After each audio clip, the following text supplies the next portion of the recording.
Amazing stat that I also don't think has happened before, and it won't last forever, but I'm curious to see how far it'll go at this point. Oregon is 0-9 in basketball against the spread. Never seen it before. UCLA was favored by 8.5, wound up winning by 11, despite Oregon had a chance to win the game. And then once they get close, they just look like they run out of gas.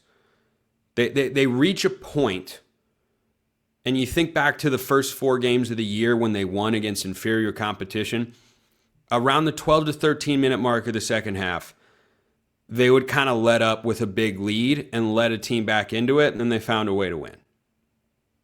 And that was important.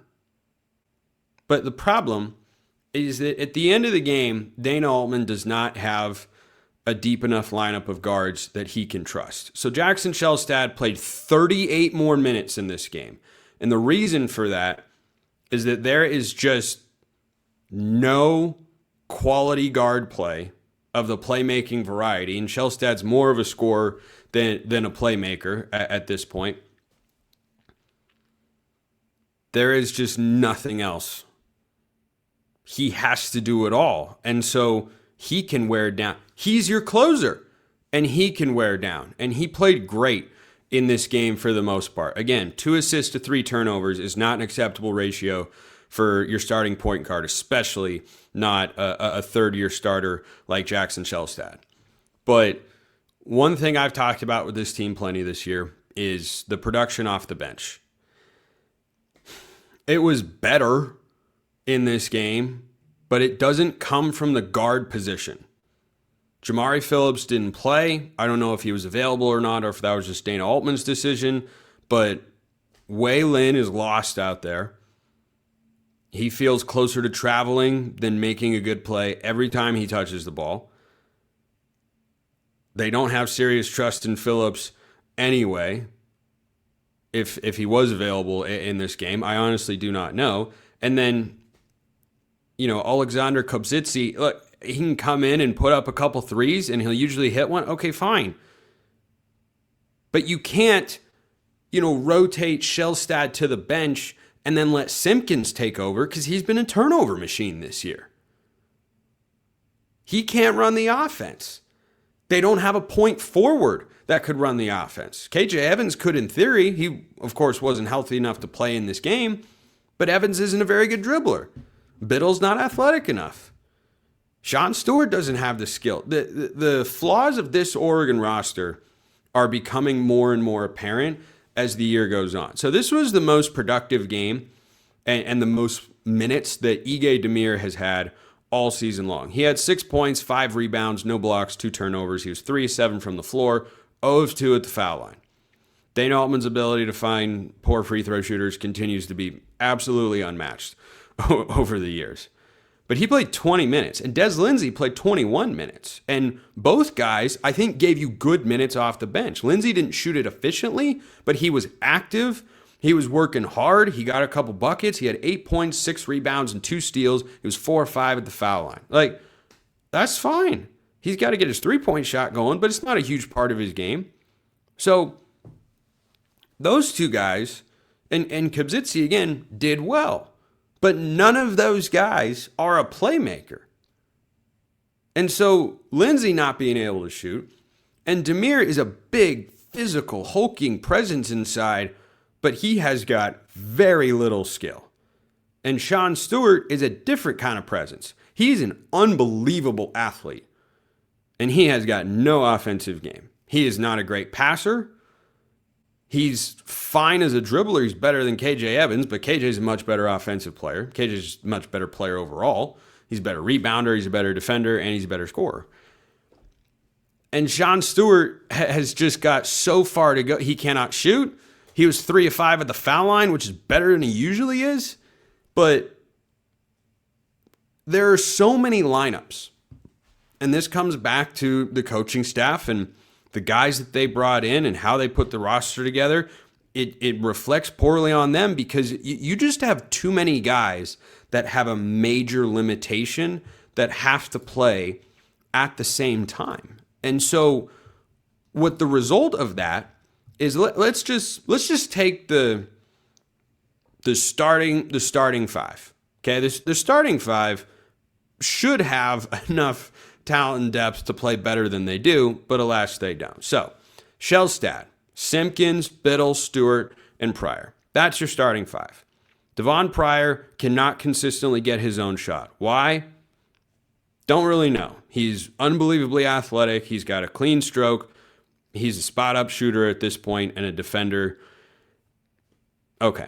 And he's a little thin for that. But again, he's got some skill. Now, Nate Biddle can score at all three levels, but someone has to get him the ball. Well, Devon Pryor's not that kind of guy. Sean Stewart is not that kind of guy. Takai Simpkins isn't that kind of guy. So that leaves you one option. Oregon's pick and roll offense, and pick and roll defense for that matter, is as bad as I have ever seen. Because what other teams do is very smart. They're just blitzing Jackson Shellstad and saying, wait a minute, this guy will kill us if we run drop coverage, which is what Oregon does. This guy will absolutely torch. So they blitz him and say, we dare you to play 4-on-3. Well, if you don't have the guys that can do that, which Oregon doesn't, you have a problem because Nate Biddle as a passer is average at best. And the continuity between where the other guys are once the ball gets to the roller off the screen to roll is just not there.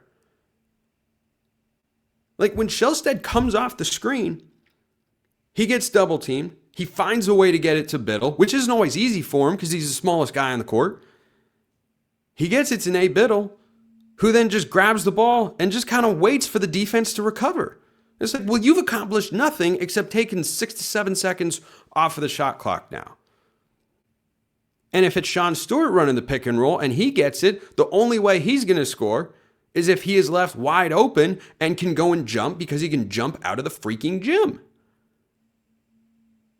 But then you have to rotate guys as the game goes on. So let's say Pryor comes out and Des Lindsey goes in because you got to give a guy a break at some point. They played about the same number of minutes tonight, whatever you want to call it.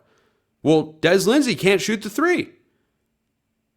So now you have a part of 20% of your players on the floor with a serious limitation. 40% if Sean Stewart's still out there because he can't do anything except dunk. There were lineups in this game that had Des Lindsey and Ige Demir and Sean Stewart on the court at the same time. And yeah, KJ Evans was definitely missed in this game. But that's where the roster construction comes into play. Oregon's receiver room has been depleted by injuries. And guess what? Malik Benson and Jeremiah McClellan just went up to Seattle and torched the Huskies. If they'd officiated that play correctly with McClellan's catch, they would have had over 300 yards passing in a game where you were missing your three projected leading receivers, or three of them, coming into this year on a day where your number one tight end was held to 4 catches for 11 yards, who had been your leading receiver for 2 consecutive games. That is having the necessary depth. And yes, the numbers are different basketball to football, but the principle is the same, which is KJ Evans or Nate Biddle isn't there, and suddenly there is a shocking lack of skill on average in the front court because Sean Stewart and Ige Demir, they just cannot give you anything consistent at the offensive end.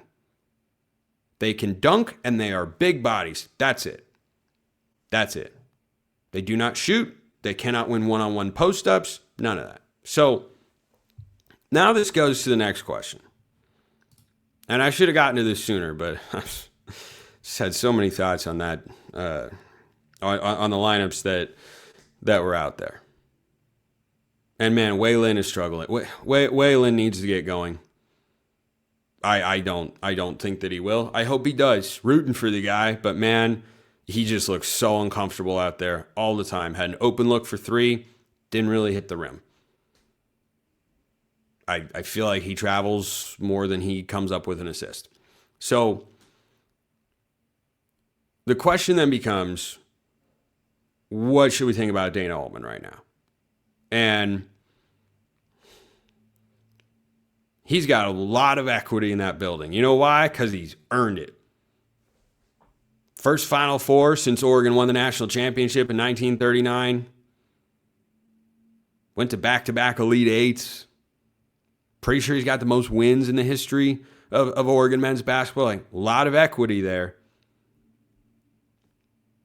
There's still a bunch of time in the season, not as much as you think. Like, really not as much as you think. This has to turn around. But I don't think the question with Dana Altman for Rob Mullins, the athletic director, would be, I mean, maybe Dana just gets to the point where he says, I can't do this anymore. I don't think he is. I don't think he's like that at all. Because I remember asking questions about Dana Altman on the show a couple of years ago.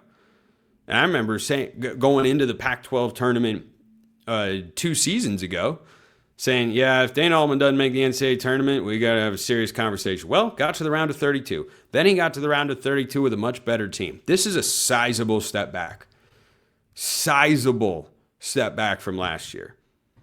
I don't think Altman is working off of the equity of the past. I think it's a part of it. But primarily, I think it's the fact that he just took this program to back-to-back games where he was 1 or 2 possessions from the Sweet 16. And was in the Sweet 16, what was it, 3-4 years ago, when they got the COVID win against VCU, wasn't able to play, and then they played 2-seed Iowa, and then they thumped them. So in the last 4 seasons, I think it is, he's been to the NCAA tournament 3 times. Maybe it's 5. I think five times, 5 years. I got to think that math out in my head. I think it's 5. 1, 2, 3, 4. Yeah. Okay. So in the last 5 seasons, he's been to the NCAA tournament 3 times, and he has won a game every single time that he has gone. So I think that a decision down the line to move on from Dana Altman and get a new coach would have to be a mutual one. I don't think Dana wants to be done coaching. And let's see how this plays out. But it's hard to not think about it, because this is going to be, unless there is a dramatic turnaround, this will be the worst Dana Altman team that I've covered on this show. And the first season that I had here hosting this pod was 2021 to 22. If you've been with me that entire time, man, great to have you here. We're coming up on the 15-day anniversary, I believe, of my first ever episode of Locked On Ducks. And what a ride it's been, and continues to be. I'm not just to be clear, I'm not going anywhere. But this is the worst one. This is the worst I've seen it. They don't do the little things well. They don't do the big things well. They don't look like they play together. The same problems keep showing up. It's not getting better. They don't play hard enough defensively. They can't rebound very well. The offense looks lost. When another team just does an extended zone, Oregon looks like they have no idea what to do. There are a lot of issues, a lot of serious problems with this Oregon team. You have to let the rest of the season play out. You're not firing in mid-season. That would be silly. But after this year, if it continues like this, right now, I feel like Oregon's legitimately going to be a 9-win team. That's what they look like. That's the level that they're playing at. That's not what their talent level is. As many shortcomings as the roster has, they're not a 9-win team talent-wise, but stylistically, they absolutely are. So that's where things are at. Hope you all enjoyed the Saturday show. Talk to you guys soon. Appreciate everyone listening. I'll see you next time. Until then, hope you all have a wonderful rest of your day, and go Ducks.